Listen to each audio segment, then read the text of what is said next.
कि आगे इस मूवमेंट को ग्रास रूट पे कैसे ले जाए, क्योंकि बहुत सपोर्ट है हम लोगों का ग्राउंड पे।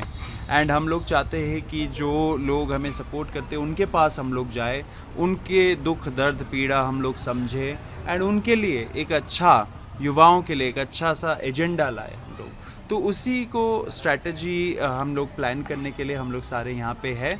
6 तारीख को जब हमारा कुछ कॉन्क्रीट निकल के आएगा तो हम लोग मीडिया से भी बात करेंगे, लोगों को भी बताएंगे, युवाओं को भी बताएंगे कि आगे हम लोग क्या करेंगे। पॉलिटिकल स्पेकुलेशन हो रही है, पॉलिटिकल पार्टी फ्लोट होने की बात चल रही है। नहीं, ऐसा कुछ नहीं है। हम लोग एक मूवमेंट है, मूवमेंट एक प्रेशर ग्रुप बहुत ज़रूरी है इस देश में, क्योंकि जैसे हम लोगों ने पहले भी बोला है, बहुत पॉलिटिकल पार्टीज़ ऑलरेडी है, 750-800 पॉलिटिकल पार्टीज़ है।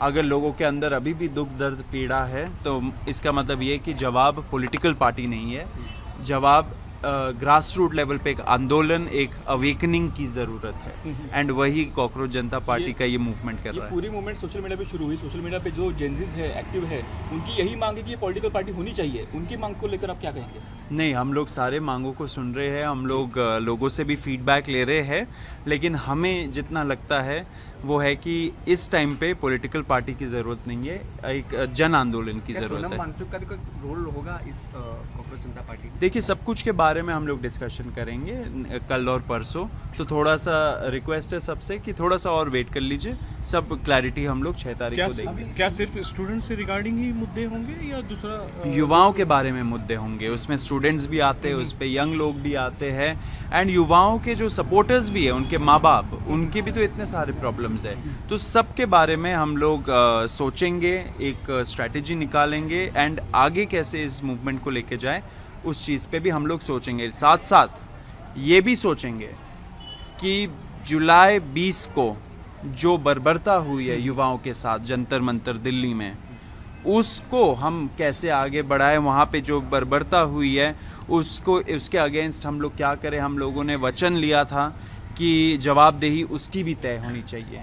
तो आपके माध्यम से हम ये भी बोलना चाहते हैं कि संसद में जो एमपीज़ हैं वो डिमांड कर रहे हैं कि अमित शाह, जो हमारे होम मिनिस्टर, जिनके ऑर्डर्स पे दिल्ली पुलिस ने और आरएएफ जो एक सेंट्रल फोर्स है, उन्होंने जैसे बर्बरता दिखाई थी, उस पर भी जवाबदेही हो। तो हम चाहते हैं कि जवाबदेही तय हो, सबका जवाबदेही तय हो, एंड पार्लियामेंट में भी इसके बारे में डिस्कशन हो एंड अमित शाह इस पे डिस्कशन कर।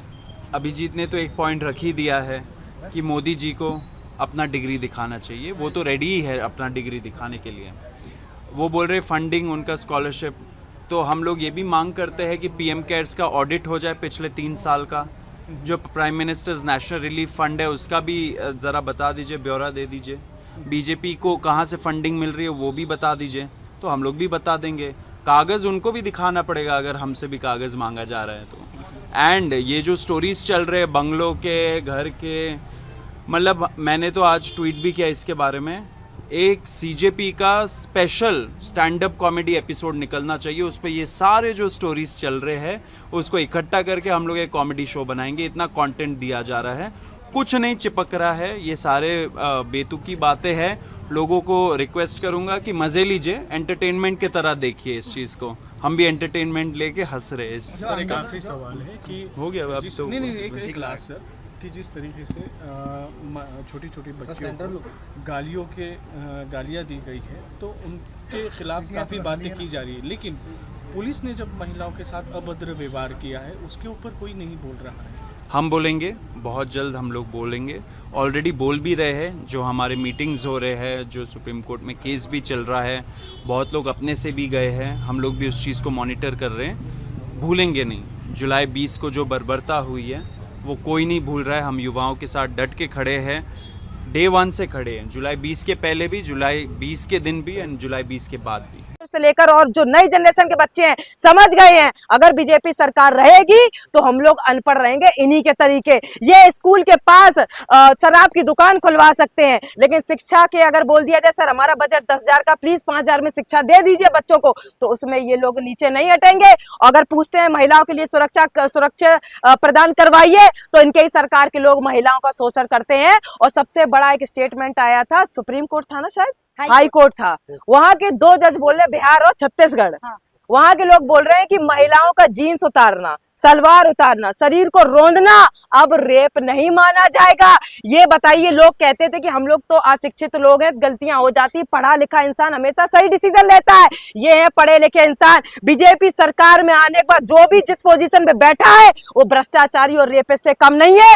तो मैं बस यही कहना चाहती हूँ कि बहन बेटियां अपनी सुरक्षा खुद करें। फोन से ज्यादा आपके पास बंदूक और तलवार होनी चाहिए कि इनके जैसे दो कौड़ी के नीच लोग या रेपिस्ट लोग अगर आपका शोषण करने के लिए आए तो उनको ऑन द स्पॉट मारने का काम करें आप लोग। आप हिंसक मतलब आप बनने की बात, हिंसक क्यों बनेंगे सर? आप कानून है, देश में संविधान अगर है, कानून, देश में कोर्ट कचहरी है, बिल्कुल है सर। ये बताइए, कोर्ट कचहरी तो चलती आ रही है 12-13 सालों में। देखिए, रेप हर जनरेशन में होता रहा है, बिल्कुल मानते हैं, लेकिन कार्रवाई भी होती रही है। बीजेपी सरकार में सबसे ज्यादा रेपिस्ट उनके सरकार में बैठा है सर। कंगना जैसी औरत कहती है कि महिला कॉम्प्रोमाइज करिए, बिस्तर बदलने का काम करिए तो आप भी मेरी तरीके से यहाँ से यहाँ पहुंच जाएंगी। ये वो देश की बेटियों को सिखा रही हैं। शिक्षा के लिए जब लोग लड़ने के लिए तो क्या कहती है, बॉडी काउंट जैसा वर्ड यूज करती है। अरे थू है ऐसी औरत पर, और इनके जितने लोग बीजेपी में बैठे सब पे थू है। मुझे बीजेपी सरकार पे थू है। और अब तो जो जज जिनको हम लोग इतना बड़ा पोजीशन पे हम लोग सम्मान के तौर पे हाथ जोड़ते थे कि वो न्याय में अंधा नहीं हो सकता, वो लोग बोल रहे हैं कि बेटियों को कपड़े फाड़ भी रहे हैं या उनकी सलवार उतार रहे हैं या शरीर रोंद भी रहे हैं तो उसको रेप नहीं माना जाएगा। तो मैं बस यही पूछना चाहती हूँ उस जज से, उस जनता से और बीजेपी सरकार से, अगर बेटियां सुरक्षित नहीं है तो बेटियां कहां जाए? आप खुलेआम क्यों नहीं ऐलान कर देते हैं कि जिस घर में बेटी पैदा होगी उस घर की बेटियों का शोषण करने का काम ये बीजेपी सरकार करेगी? बीजेपी 2 सीट हार जाती है, आप क्या लगता है कि जनजी ने जो रोल अदा किया उसमें से हार गई? बिल्कुल सर, बिल्कुल।